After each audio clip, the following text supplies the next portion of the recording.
Okay, and I think we're ready to start if you are. Okay. And you can just look right at me. So, Okay. yeah. Well, I am a retired Lutheran pastor, Gordon Lindeman, born October 9, 1920. So I have a lot of stories in my memory bank. And I was intrigued when I saw the opportunity down below to sign up to tell the story.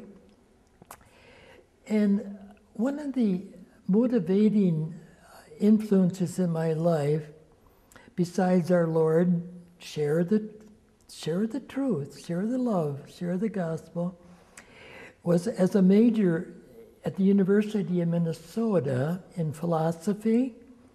I studied Søren Kierkegaard, the great Lutheran Danish philosopher of the 19th century.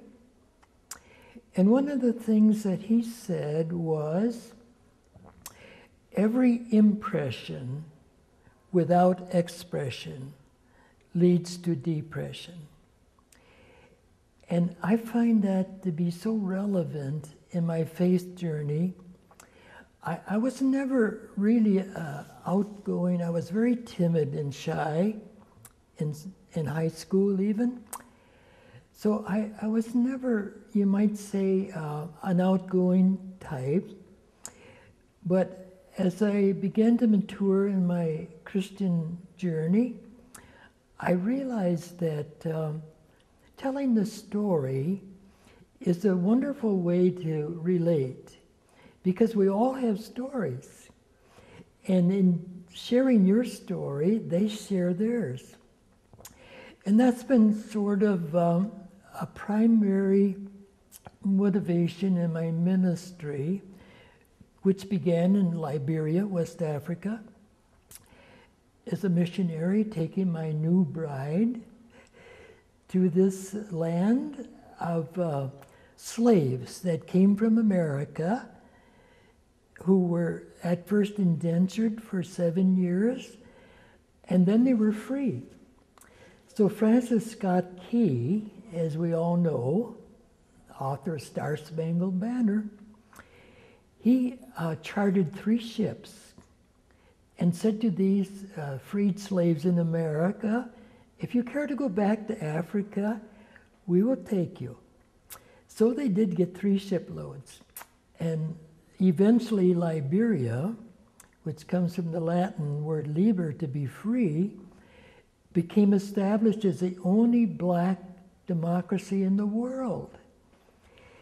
And I guess I was drawn not only by our Lord's commission to go into all the world, but I was drawn more deeply by the realization that these people went back home and told the story of their life and encouraged those indigenous people to want to be free. They were, I guess we don't realize how brutal slavery was when they would march them down to the coast in irons around their neck and their ankles and shipped overseas as cattle. And working with them and among them, the big thing was storytelling. It was their dialect that we were in was Pele. It was not yet reduced to writing. So oral traditions were the way they passed down their history to each other. And in our chapel services, we had about 200 students at our Lutheran mission school, and they would tell their stories.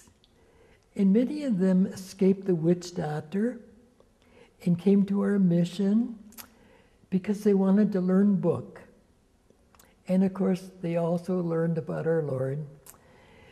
And it was just a marvelous thing for them to say, now you're my ma and you're my pa.